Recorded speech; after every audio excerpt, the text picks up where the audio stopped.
Let's roll. This is Countercharge, your podcast for ranks, flanks, and kings of war.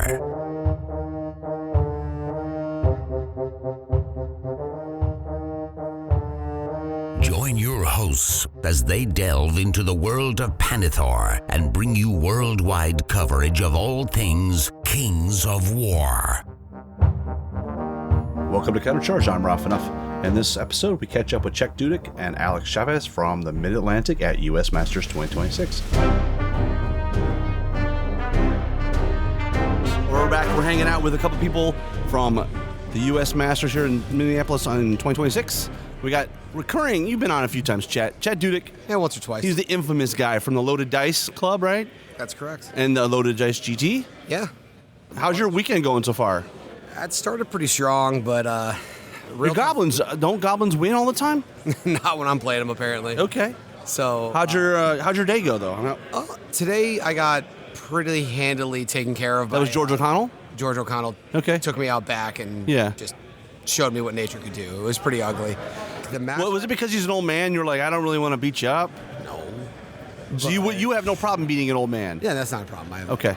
That's we were sitting there, and what the average age in this room has got to be like 46, 50. Like Absolutely. There's like one or two kids. I just talked to one of the new kids. He's 16 years old. He was telling me he just blackjacked his last opponent. So I was real down because I got cooked. Who was that? Was it Tyler? Who was it? The guy who's playing EOD just said King of I forget. Henry Richardson? Yes. And I was like, dude, you just brought me way back up because I'm so happy for you to have done that well. And who are you playing in the next round? Oh, I'm playing Trident Realms, and it's Billy Henninger? Yes. Yeah. So I have no idea what's going to happen there. But You play a lot of Trident Realm? my main sparring partner is Adam Mortal, and he played a lot of Trident Realms for a long Adam time. probably gave me one of my worst defeats ever when he was playing Trident Realms like 5 years ago. I mean, before they were good. Yeah. He just, it was all the flying stuff. He loves all the shooty. Frogs. He was big into the frogs. Yeah, he's big into the frogs. So, awesome. Yeah. Mid-Atlantic's doing okay. Yeah, I think we were hoping to do a little better than we Midwest is 1, 2, 3. That's fantastic. And then Southeast is like 5, 6, 8, 9, 10, 11. Like they've got like 6 in the top. We've got a couple guys somewhere in the 10, maybe one. I haven't looked, but I don't know. I think Marcelo is your high. He was doing great. Because he's 3-1, and he's like maybe 12th, maybe something like that. Yeah, I mean, but talking to him, he's played a lot of Goblin players. So it's probably not the army he wants. Sparred a lot. He's been practicing goblins a lot, and he had. He gets orcs in the next round, so I think his fortunes will turn around. I think he's gonna have a blast fighting orcs with that flying list. 100%. And what time you guys start? Is it? I'm not sure, but I think I gotta get going. And we'll get the rest of your team on after you guys win the whole thing, right? Hey man, thanks for doing the show. I appreciate it. It makes my. I can't wait to go by your table and see you crushing somebody. I hope so. All right. All right, thanks, man. All right, we're back. Game 5 is almost wrapped up. There's still 5 minutes on the clock. We've got one of our favorite people, Alex Chavez, the master from Chicago. So long ago. A couple times this weekend, it dawned on me, the Sundering happened in 2015. It's 2026, so that's 11 years ago. Yeah, that's right. And that's not counting the people that were playing before that, but like second edition really got its legs in 2015. When did you start playing again? Was it like around that time? I played that second edition came out. So 2015. 2015, exactly. Yeah, I mean, it's funny now because I consider Kings like my longest playing war game that I've ever played. Right. You played a lot of others. You played fantasy. I did. I played fantasy, all the regular old stuff. So yeah. But now Kings is like, it's been going on a while, right? And it's changed a lot, right? It has. It's interesting that and obviously fourth edition's a lot different than third. Then third was the second. Yeah, change is a good word to use. This year is transitional, I think. Transitional is a good word. Yeah. And we'll be fine at the end, but we're going through that process where Army lists they are what they are. Yeah, we have to figure them out, right? Like I think we're at the spot where I think the rules are sort of understood. I think people kind of know how to play the rules for the most part. I think I learned a couple today probably, but I saw some. Usually it's got to be uncommon for you because usually you are teaching others the rules. Kind of. Yeah. No, this year is a flank. Let me show you how that works. Let me show what a flank is, yeah. Is anybody else struggling with this is definitely how it works. Oh, wait, that was last edition. I mean, there's been a couple times this weekend where somebody asked me a question at best of the rest, and I'm like, yeah. And I'm like, no, that's wrong. Like the double six is not for shooting, it's only for combat. Right. So it's like, oh, okay. Exactly, yeah. There's a couple of things still to figure out. But I think for the most part we're there. I think now we're just figuring out the armies, right? The army balances, what's going to be good, what's going to be bad. think there's a lot of armies coming into this, and I'd be really curious to see afterwards, like what's predicted to do well versus not. And kind of see how that all shook out because I think two things I see that at least these are what we're waiting on. So Alex Chavez's observations of the game state today. So it's interesting because we found that sweet spot where somehow an army book came out right as we turned in our army list, right? So we're in that spot where like the game has been rebalanced. So our results are kind of immediately invalid in a way, right? It's like kind of weird. But having said that, I think there's some interesting nerfs that came out that I don't know if they're needed anymore, right? Like I think orcs are a good example.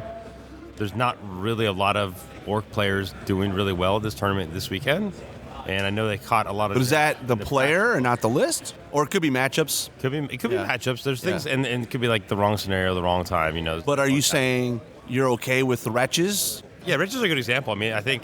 Like rats, they're doing well, but they're not doing super well. I definitely think that by playing on this level with this many different regions involved, the exaggerated lists are becoming more clear. For me, anyway, I'm like, I understand all the fear of rats because I don't play rats very often. And after playing them, I'm like, oh, that is hard. The same thing. Handle. I've heard a refrain is the 4 Commandant list is pretty good. Commandants very good. The goblins with their Thonar blasting on 5s and 6s. If you just dropped the 5s. Which is what they're doing, right? Yeah, I think. Yeah, but they're changing Green Rage. The changes that it works on the wound roll now. Right, and if you roll a 6, you get an extra damage. Yeah, right? on the damage roll, right? So it's like, so it kind of works out. And I think it's fine as is. But I mean, to me, Green Rage is kind of swingy either direction because a lot of times you fail the Green Rage and then you end up getting kind of beat. At least that's what I've seen happen to a lot of orc players. Whereas like rats are probably more consistent overall, and you know maybe deserve the nerfs. So. One of the other things that's interesting is that in the past we haven't had commands before, so it was like army balance, you know, is army specific, but commands play a huge role in the swings between army efficiency, right? So I completely agree. And I think out of all the things, it's just they got to get the commands straightened out a little bit, and I think their fracture book is moving in the right direction. But you know the argument still is that there's some armies that have 5 and some have 2, right? I agree, and I get that. Totally agree. Yeah, I think that's fine. I think overall. But like, I think they need to rein in the commands, and I mean, there's some stinkers out there, right? Like, let's be honest here. Like what's the worst command? The worst one. I mean, I think I played Abyss for a little bit. The Force of Abyss. They have 2 of the worst, I think, ones, just because they're like multiple conditional layers. Right? Like, hey, are they still in the game? They're still. I believe they're still in the new book. Yeah, because. With the new book. Sorry, no, I think they got tweaked a little bit. So I have to. I'll be honest, I'm not fully up on the new stuff. So maybe I shouldn't use that as a good example. But what's the other ones I can think of? I mean, I know the dwarf ones got updated. Those were right because the dwarfs had the one that said you retaliate now if you're engaged, right? You get to, so that makes it. Those are all steps in the right direction, right? Those are great, and I want to see more of that kind of stuff. I'm curious to see if they will do more balanced stuff before the next book. That's kind of I think mark I have. That's a great question. I know the next book will have more balanced stuff, right? Because the other 2 books that have already been released were started before, 4th edition even dropped. So this is the first book and I think based on new information. I think that's right. And the things I look at, I'm like salamanders and goblins look really, really strong coming out of that fracture book. Again, I haven't. I love the basketball timer. That catches me every time. And you're like, it's like when you're a kid, you're playing that game where the thing pops up. Exactly. Well, I don't know what it's called. You know what I'm talking about? When you turn the timer and you're putting the thing in, and then the thing throws up. I don't know what it's called. Anyways, I'm here. I'm having a good time. It's fun. Masters is great. Yeah. Does anybody else feel like this edition is a little more rock, paper, scissors than last edition? There are 4 armies that were in each of the 2 books. They have a more flavorful army construction. And you've got a bunch of other armies, so I guess 12 other armies that feel like they're just like they're very basic. I actually kind of feel like where you're going with that, like the completed armies feel like they have the ability to adjust to changes, whereas some of the other armies like goblins who aren't super in like nature for currently nature for this masters, they have great commands, but they're not really flexible with those commands. So it's kind of like if that challenge comes up to them that they're not ready for, the rock comes up, they're not really ready to throw, paper on top of it. And that's I've felt that way. In a few I wonder if matches. somebody could do some digging into the results of this event to see, like, matchup wise, like, is there one army? Like, is it because I mean, Salamanders is one of the newer armies, right? That came out and they've won some events. They've won Lone Wolf. Again, that guy Nathan did not have any Commandants. Interesting, right? Yeah. But didn't they win? Somebody won one of the events with those frogs that throw things, and they were like, oh, yeah. Well, that was a mistake. But Dustin Howard won. But there's a bunch of other shooting on 4s, range 12 guys like in Northern Alliance and in Sir Kali that. I think My problem. So the formula I think works. There are some problems with it. There's the problem. One problem is if you have a unit that does two things well, shooting and combat, they're way overcosted. Right, Definitely. and so then no question, yeah. then the solution that they made is, well, we'll just make one of those things weak. But for the ones where they didn't make it weak, you're paying through Wranglers would be a good example, right? Yeah, it's way too expensive. So that's probably got to be addressed. And then I think the second part of the formula that I don't think they've worked out, and this is obvious to you guys, they haven't really costed in the effective commands. Because there are certain units like, oh, if you give that guy this command, oh, that's really good. And I don't know. I mean, maybe they have, but it doesn't feel it's hard to say like because Force of Nature's feel that way, right? It's like, hey, how do you Strider. count for Strider? That's the strongest rule pretty much in the game, right? Like one of the correct. strongest. Given that a lot of units don't have it anymore naturally. Exactly.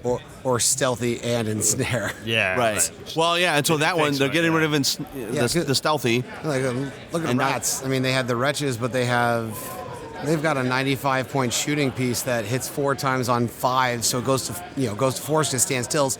Blast D3, piercing 1, it's 95 points and it scores. Absolutely. So. Yes, I think that to talk back earlier, we talked about SKU lists. I think that's something we're trying to address in region. Like whether we limit battalions or stuff like that, we don't know. I mean, I get the argument that like if you limit to battalions, a lot of armies just can't. Well, like if you don't give them 2, then goblins change. Goblins can't 100%. work. Right. I mean, I know we're going to play with some and things. Chet shake his head going, I know. Yeah, he does. And I agree with that. I don't want Goblin players not to play the game, right? That's not fun. But like Chet gave a suggestion, which I think we might try out, was like, what if the battalion restriction was an army restriction, right? So it's like, hey, you get 2 commandants. You can take a second battalion, but you can't take more commandants, right? So it's like, if you want more support, you want more like different changes, you can do it. But like that way, it's not the skew. Or you can't do extra double on special and support, and you can take as much core as you want. I don't know. There's probably. I like what you guys are going though. Just try something different to make it mix it up a bit. I think there's value in trying new stuff at this point, right? And this is the time to try it. Yeah, I think that almost encourages you have to take more unit types. Unless they're core, you're going to have some sort of like less full-on spam. But you can still do a shooting list if you want. You can be, here's my 2 bolt throwers, and now here's my 2 rock lobbers, and here's my 2 trombones. Right. Instead of here's 4. It's the same problem we've had in the past. Right. Like Kingdoms of Men. Well, I'll take 3 of this, 3 of this, 3 of this. Yep. Right. Yeah, which is it's a different problem than just what's the most efficient. Okay, take all of those. Right. It's just correct. So it's reducing the problem. It doesn't eliminate the problem. That's right. Yeah. It might be a Band-Aid fix, and we'll see. But who knows? I don't know if it's always a problem. I think we all like that as gamers. We like look at it and we're like, how do I make the best list of this? And to show your list off and have somebody go, that looks bad, bro. That's a solid list. That's a fun feeling. I think we get those endorphins from that little touch. We'll see. I mean, I think we're going to play with different stuff in our region. I think that's good too. And we got Arrogance coming at the end of the year. That'll be 4 more armies. There'll be a bunch of adjustments. There maybe even be more command adjustments. This book has a lot of command adjustments for the non-4 armies that are in the book. So I kind of I voted it because I want to wait to see. Well, I think the big thing is we all have to be giving them feedback, right? Yes. So they've got the community survey out. Make sure you're I did that, yeah. telling people this is what I think. Right. You have command suggestions. You have new unit type suggestions. I mean, that's cool. They still want the game to be driven by the community. Right.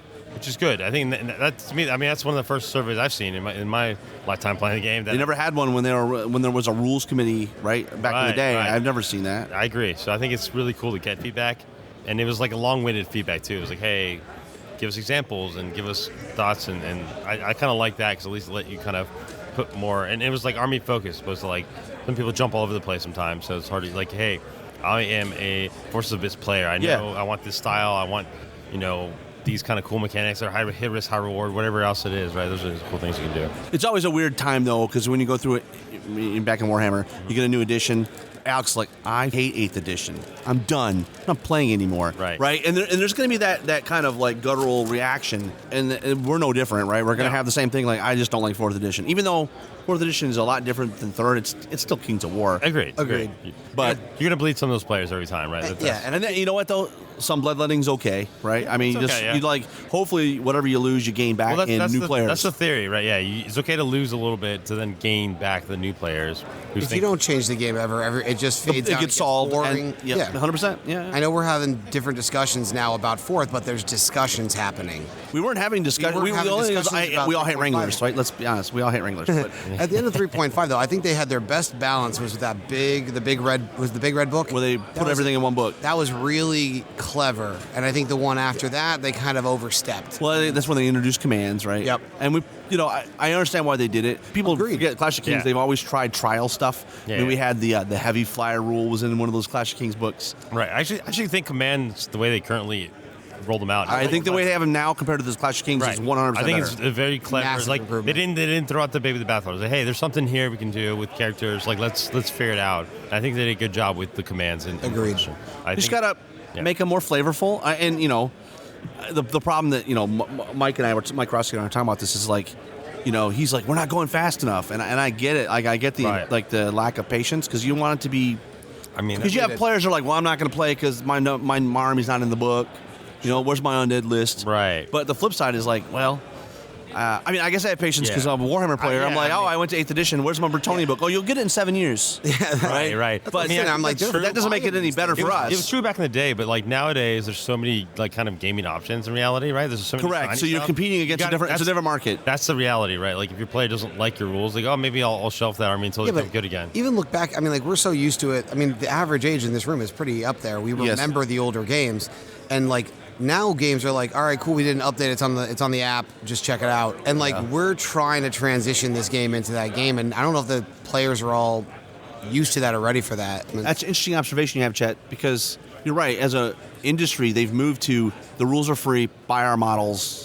Mantic, for whatever reason, there's still, the rules aren't, there's some rules free, but all the core rules, you're either buying them in the companion or buying a book, right? Which is fine. I think the companion's great. I love that they have like a free option for new guys playing. Hey, you can make your one list. It's not going to tell you. But for Chet, it's not enough. You got the paid option because I got to be on it all day making lists. Oh, exactly.